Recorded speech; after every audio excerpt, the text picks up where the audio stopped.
Ze ślubami i weselami od zawsze związane były liczne tradycje i zwyczaje, niezależnie od czasów i miejsca. Również na Górnym Śląsku przez stulecia powstało wiele takich obyczajów. Niektóre po drodze odeszły w niepamięć. Raczej już nikt nie urządza wesel we wtorki, a instytucja kryty, czyli eksperta od łączenia młodych w pary, przestała mieć rację bytu. Ale są też takie tradycje, które wciąż mają się dobrze i są przez kolejnych nowożeńców kultywowane. Jeśli więc planujesz ślub na Górnym Śląsku, to warto o nich pamiętać i uwzględnić je w swoich planach.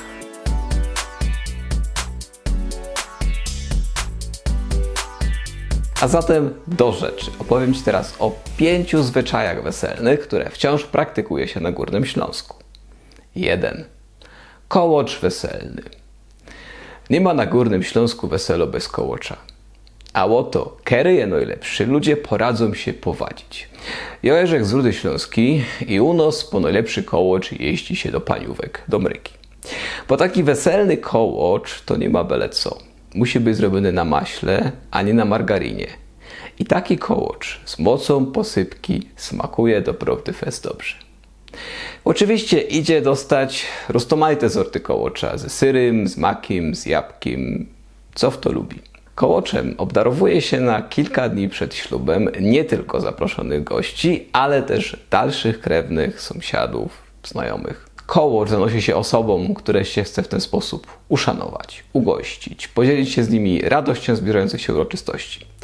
Do kołocza dołącza się zwykle karteczkę z życzeniami od młodej pary, a pakunki często dekoruje się mertum. Merta to bardzo ważna na Górnym Śląsku roślina, o której będzie dziś jeszcze mowa. Polterabend albo czaskanie. Drugi zwyczaj można jeszcze czasami w przeddzień ślubu usłyszeć. Polterabend to tradycyjne trzaskanie porcelany pod domem panny młodej.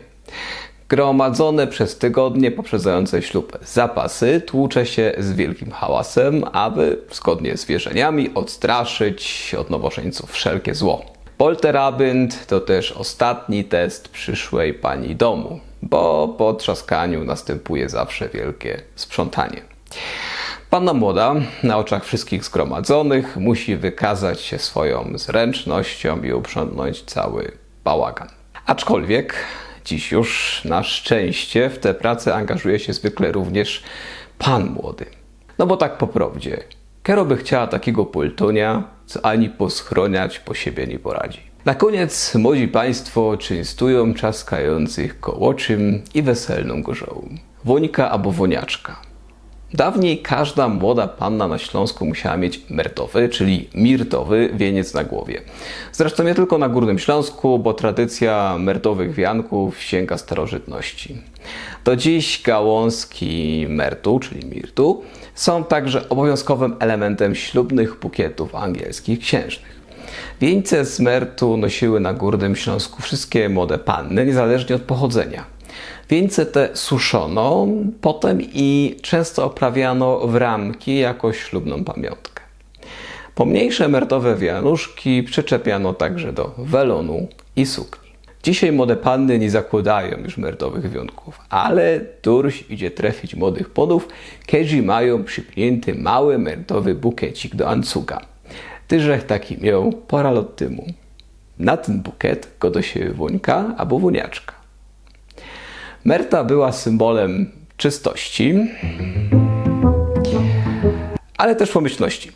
Wspominałem już, że była ważną rośliną na Górnym Śląsku. To prawda, mertę w doniczce albo w ogrodzie hodowano stale w każdej rodzinie, bo towarzyszyła ona różnym rodzinnym celebracjom, nie tylko ślubom. Mertowe wianuszki przyczepiano do szatek dzieciom niesionym do chrztu.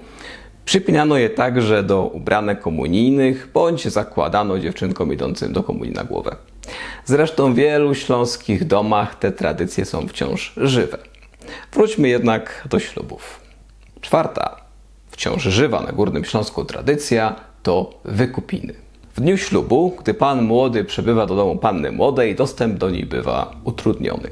Następują więc wykupiny, inaczej nazywane też wyprosami albo wywodzinami.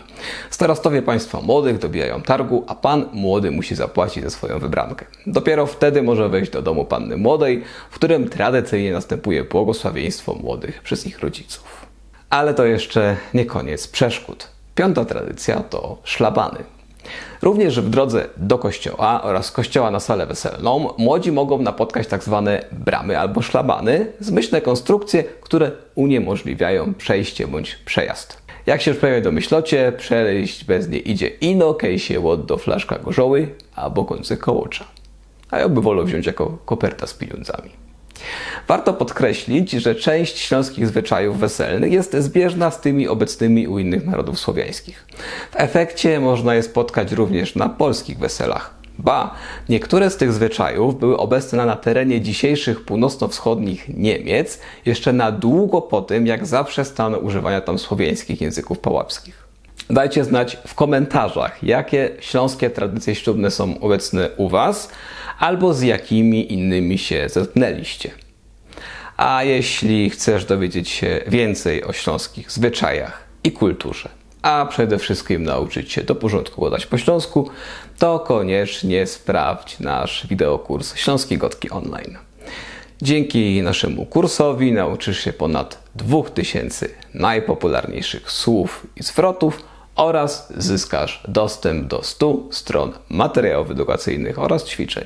Kurs możesz też podarować w prezencie bliskiej osobie, na przykład jako dodatek do ślubnego gieszynku.